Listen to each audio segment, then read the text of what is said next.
신명기 34장 1절 어제 모세가 모압 평지에서 느보산에 올라가. 자, 느보산에 올라갔어요. 올라가면은 뭐를 해야 되죠? 내려가야 되잖아요. 올라갔으면 내려가야 되는 거죠. 올라가 여리고 맞은편 비스가 산꼭대기에 이르매. 근데 느보산에 올라가서 여리고 맞은편에 있는 비스가 산꼭대기까지 또 올라갔어요. 그러니까 2번 올라간 거예요. 여호와께서 길르앗 온 땅을 단까지 보여주시고, 그리고 또 납달리와 에브라임과 므낫세의 땅과 서해까지 유다 온 땅과, 그리고 네겝과 종려나무의 성읍 여리고 골짜기 평지를 소알까지, 그 땅이죠. 소알 땅까지 보여주시면서 여호와께서 모세에게 말씀을 하시는 겁니다. 그에게 이르시되 이는 내가 아브라함과 이삭과 야곱에게 맹세하였 그의 후손에게 주리라 한 땅이라. 내가 내 눈으로 보게 하였거니와 너는 그리로 건너가지 못하리라. 이렇게 말씀하셨습니다. 그러니까 못하리라, 이렇게 여기 한 땅이라까지 1절부터 34장 4절까지 그 중반부까지 보면은 땅 주시겠다는 얘기죠. 그러니까 길르앗 온 땅까지 주시고, 므낫세의 땅과 서해까지 유다의 온 땅과 주시고, 골짜기 평지를 소알까지 보여주시고, 4절 그의 후손에게 주리라 한 땅을 내가 주신다. 그러니까 아브라함과 이삭과 야곱에게 맹세하였고 그의 후손에게 주리라 한 땅이다. 그러면 여기서 우리가 좀 살펴봐야 될 게 예수하고 어떻게 연결되냐 이거죠. 자, 예수하고 이렇게 연결됩니다. 마태복음 4장에 보면요, 이제 5장부터는 산상수훈이 시작되잖아요. 산상수훈이 시작되고, 자, 갈릴리와 이제 데가볼리와 예루살렘과 유대와 온 땅 요단강 건너편에 수많은 무리가 따릅니다. 그런데 예수께서 이 수많은 무리들을 보시고 산에 올라가 앉으셨어요. 어디 올라가요? 산에 올라가셨죠. 올라가요. 그리고 제자들이 나온지라. 그리고 예수님이 지금 이 장면을 잘 보시면 산에 올라가셨어요. 제자들이 나왔어요. 그리고 입을 열어서 드디어 가르치셨어요. 예수님이 가르치시는 장면이 그렇게 크게 많지 않습니다. 가르치시는 장면이 그렇게 많이 나오지 않는데, 주로 예수님이 이 가르치시는 장면이 어디서 많이 나오냐면요, 마태복음에서는 산상수훈으로 나타나고요, 요한복음에서는 다락방 설교로 크게 나타납니다. 그러니까 예수님이 직접 말씀을 열어서 오랜 시간 많은 내용을 가르쳐 준 거는 복음서에 2번밖에 없어요. 자, 그 중에 하나가 이 산상수훈인데, 산상수훈에서는 뭐를 가르쳐 주려고 그랬을까요? 선악 지식으로 잘 먹고 잘 살아라, 선하게 살아라, 그야말로 착하게 살아라, 빛으로 살아라, 그 다음에 천사처럼 살아라, 하나님의 사람으로 살아라, 이렇게 가르쳐 줬을까요? 아니면 그 땅을 차지해라, 이렇게 가르쳐 줬을까요? 그 땅을 차지하라고 가르쳐 준 거예요. 지금 모세가 한 말하고 똑같은 말씀하고 계시는 겁니다. 자, 보세요. 왜 땅을 차지하라고 했냐면은, 심령이 가난한 자는 복이 있나니 천국이 그들의 것입니다. 자, 요 키워드, 심령이 가난한 자. 이 심령이라는 게, 한번 보자고요. 이 심령이라는 단어가 마태복음, 저도 이 신명기를 꺼냈는데, 신명기에서 일단은 잠깐만요, 요걸 느보산에 올라갔어요. 느보산에 이르러. 그러니까 이르러가 로쉬인데 여기 머리예요. 올라가 있다. 로쉬가 오르다라는 뜻이거든요. 그러니까 올랐어요. 예, 올랐어요. 그러니까 로쉬 머리에. 그 다음에 요 장면이 그대로 어디에 나오냐면 마태복음 5장 3절에서 보면 심령이 가난한 자는 복이 있다. 여기 심령이 푸뉴마죠.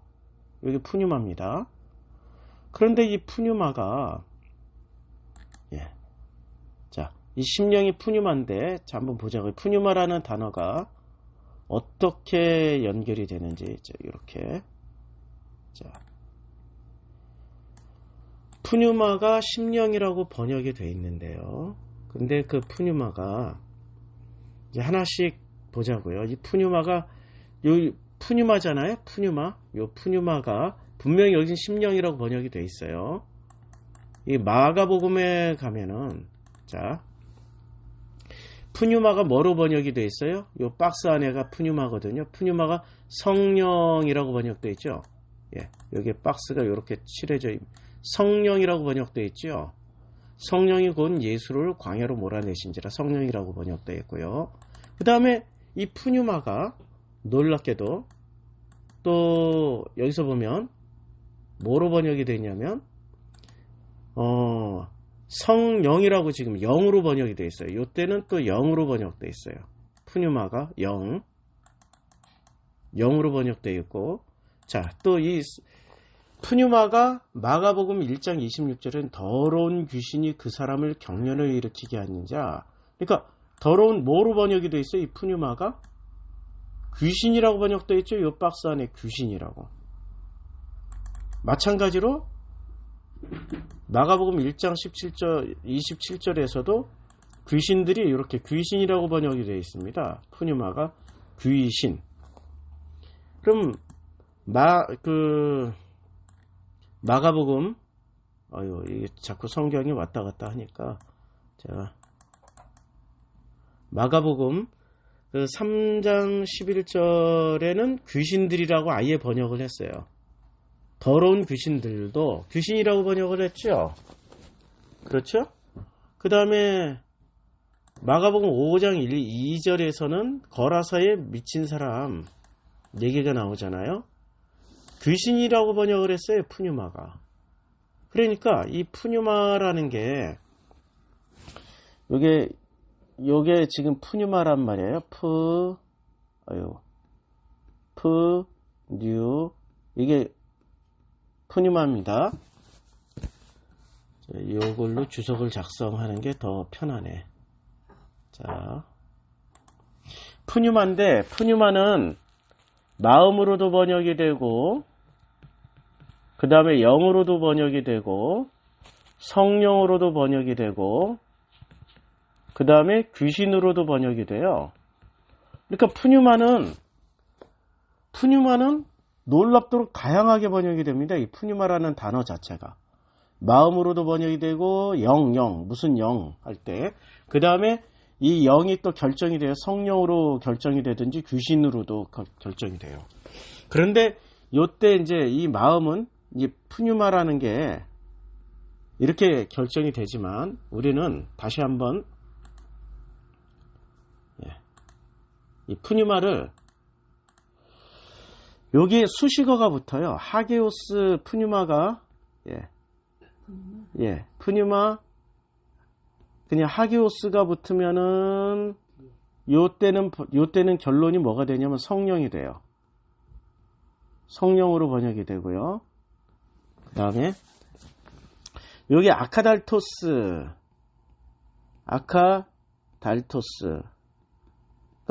푸뉴마와 붙으면은 뭐로 번역이 되냐면 요때는 귀신이 됩니다. 그러니까 이 푸뉴마가 원래 원래 뜻은 영이 아니고 성령도 아니고 귀신도 아니에요. 뭐가 붙으니까 이런 그 수식어들이 붙으니까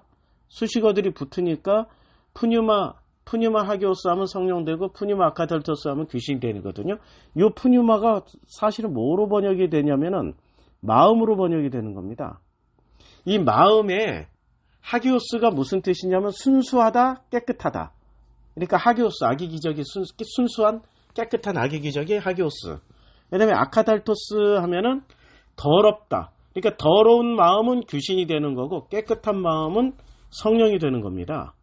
자, 더러운 마음은 귀신이 되고 깨끗한 마음은 성령이 되는 거예요. 그러니까 푸뉴마는 중립지대입니다. 자, 그러니까 심령이 뭐죠? 심령 이 푸뉴마가 중립지대예요. 이 마음이 그러니까 중립지대인 이 마음이 어떻게 되냐? 중립지대인 마음이 가난해진 사람은 복이 있어요. 그래서 이 마음이 가난해진 사람은 천국의 그들의 것임이 되는 겁니다. 자, 이 장면이 이 푸뉴마가 중립지대가 되어야 되는 거예요.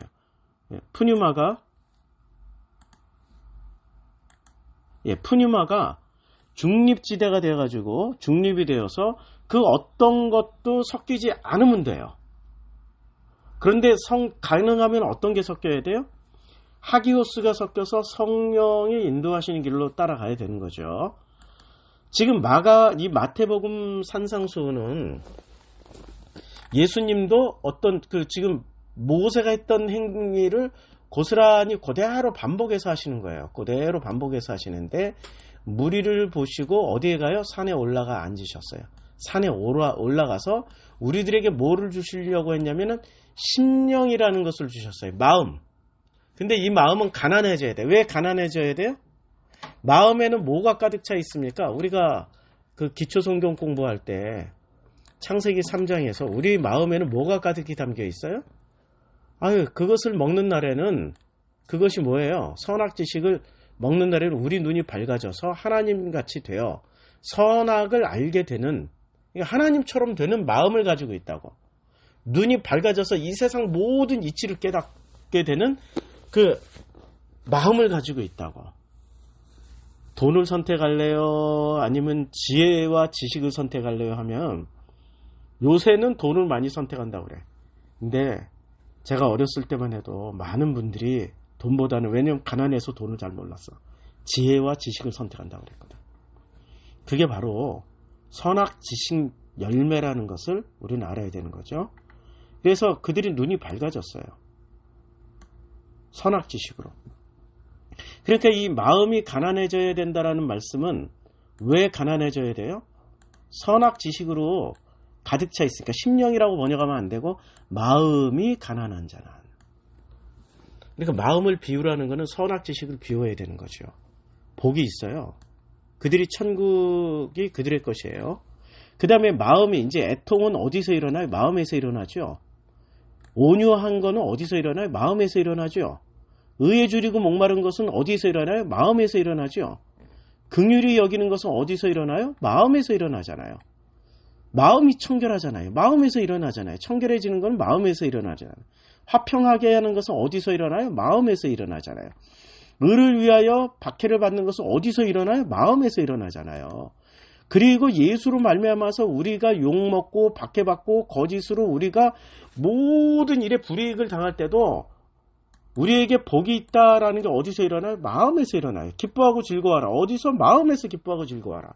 그러니까 마음이 이 마음이 그 모든 지금 말씀에 마음이 가난해지면은 애통이 일어나고, 마음이 가난해지니까 온유한 마음이 생기고, 마음이 가난해지니까 의에 줄이고 목마르게 되고, 마음이 가난해지니까 긍휼히 여기게 되고, 마음이 가난해지니까 마음이 청결해지고, 마음이 가난해지니까 화평케 하는 사람이 되고, 마음이 가난해지니까 의를 위하여 박해를 받는 것도 기뻐하게 되고, 마음이 가난해지니까 예수로 인하여서 욕먹고 박해받고 거짓말로 우리가 억울한 일을 당해도 기쁘고 즐거워. 이게 전부 어디서 일어나는 일이에요? 마음에서 일어나는 거죠. 자, 신명기 말씀으로 다시 돌아갈게요. 신명기 34장 1절부터 시작해서 1절, 길앗 온 땅을 단까지 보이시고, 므낫세의 땅과 서해의 유다 온 땅을 보여주시고, 그리고 여리고 골짜기와 평지를 소알까지 보여주시고 그 땅을 보여주신 거예요. 여호와께서 이르시되 내가 아브라함과 이삭과 야곱에게 맹세하여 그 후손에게 주리라 한 땅을 지금 주시겠다는 거잖아요. 땅을 주시겠다는 거야. 근데 구약 성경에서 땅이라고 얘기하면은 땅, 흙, 뭐 이런 것은 뭐로 읽으면 돼요? 마음으로 읽으면 되죠. 자, 창세기에 왜 마음으로 읽어야 되는지 창세기 4장에 보면요. 창세기 4장에 이제 세월이 지난 후에 가인은 땅의 소산으로 제물을 삼아 여호와께 드렸어요. 근데 이 땅의 소산이 여기 마음의 소산으로 읽으면 되게 심플해요. 그런데 주님이 뭐라고 말씀하셨냐면은 가인과 그의 제물은 받지 아니하셨어요. 그래서 왜 받지 않았냐면은 내가 선을 행하면, 여기서 선이라는 게 선악할 때의 선이에요. 그런데 이 선이라는 것은 그 중의적인 의미입니다.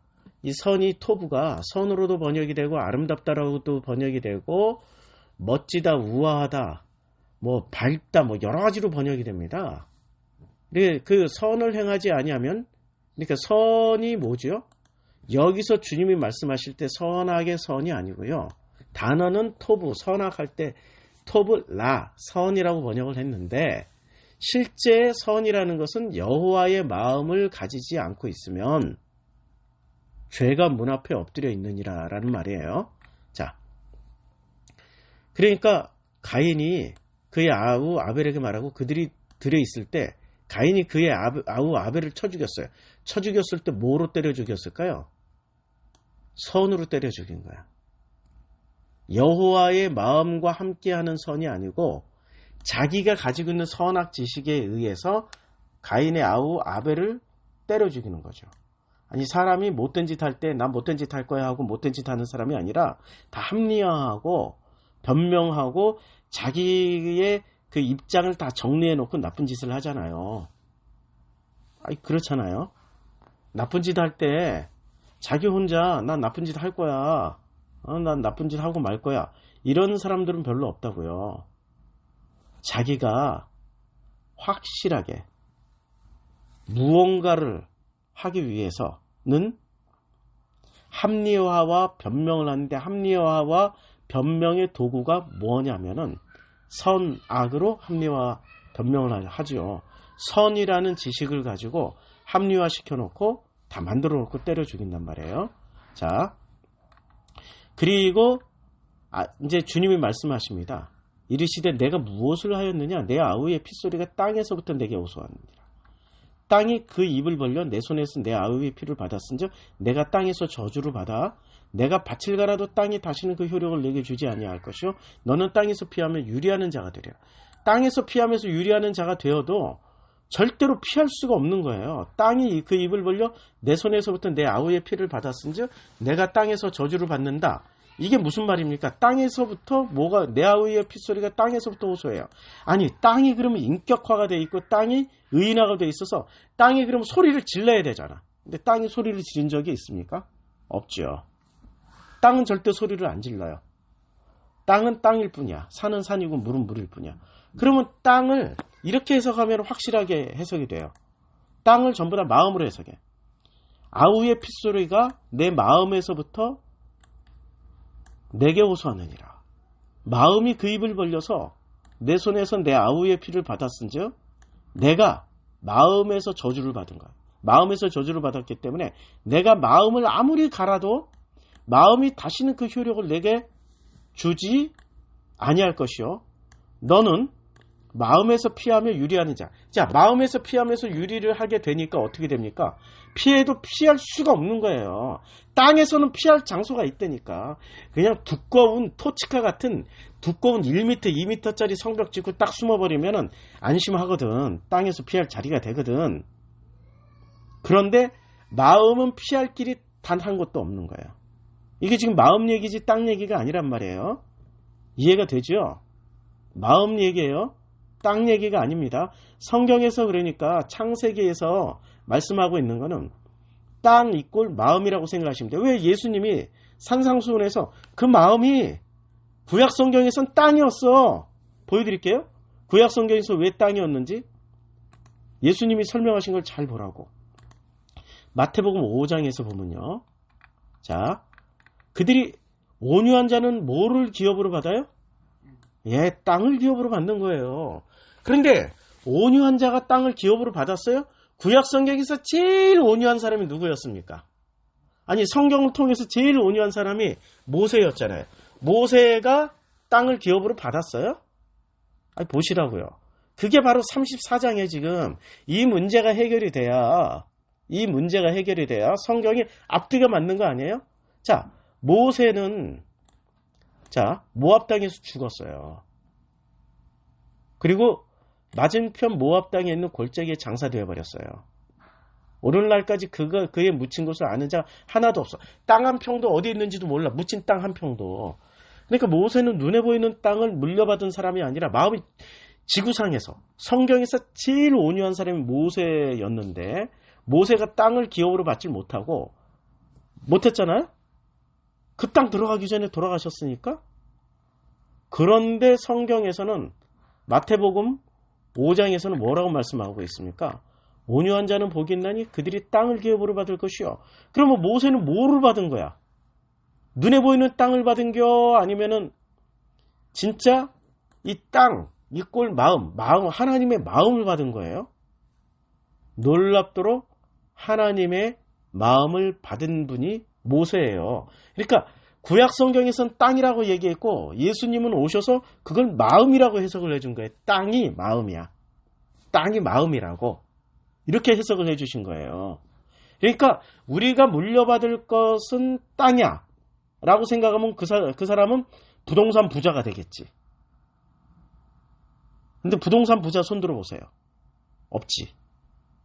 나도 지금 땅 한 평도 없는데. 그러나 나는 땅 한 평도 물려받지 못했지만 아버지 하나님의 마음을 예수 그리스도를 통해서 물려받았다고. 그러면 내가 온유한 자야. 애통하는 자고 심령이 가난한 자고 화평케 하는 자고 의에 줄이고 목마른 자라고. 그래, 의에 줄이고 목마르고 있다고. 지금 나는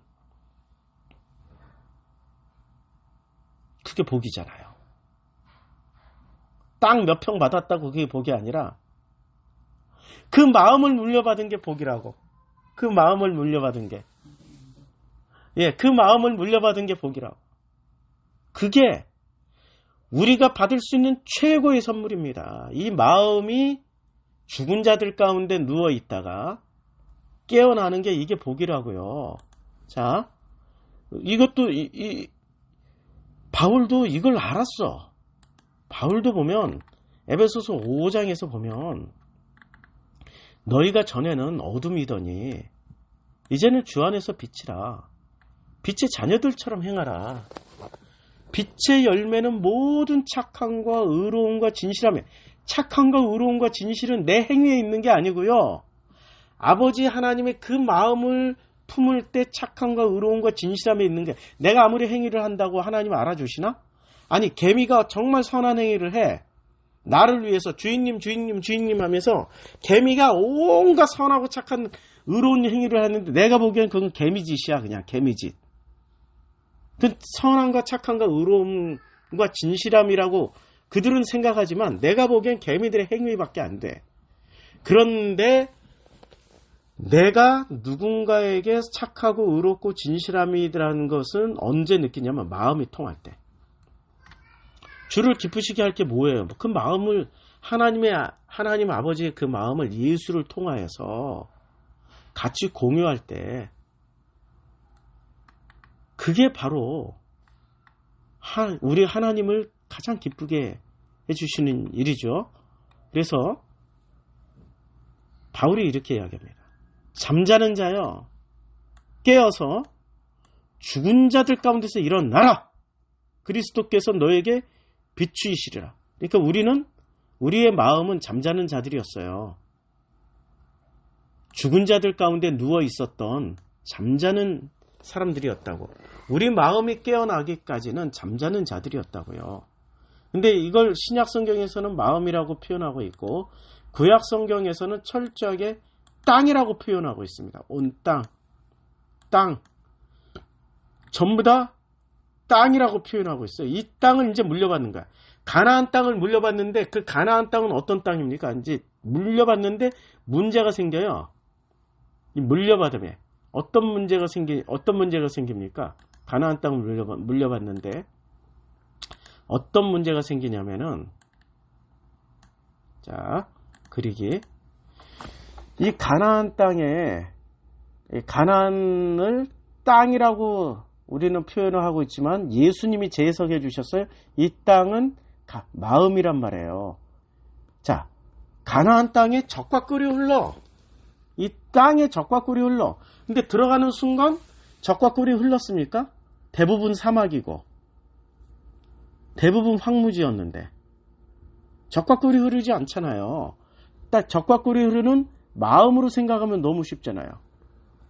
젖과 꿀, 하나님의 은혜와 하나님의 복음과 그 다음에 소재에 넣지 말아야 될 재료까지 같이 공존하는, 복과 저주가 같이 공존하는 마음, 그게 가나안 땅을 이제는 뭐로 읽어야 되냐면 가나안 마음으로 읽으면 쉬워요. 그 가나안이라는 땅에는 누가 살아요? 열부족, 가나안 열부족이 살죠.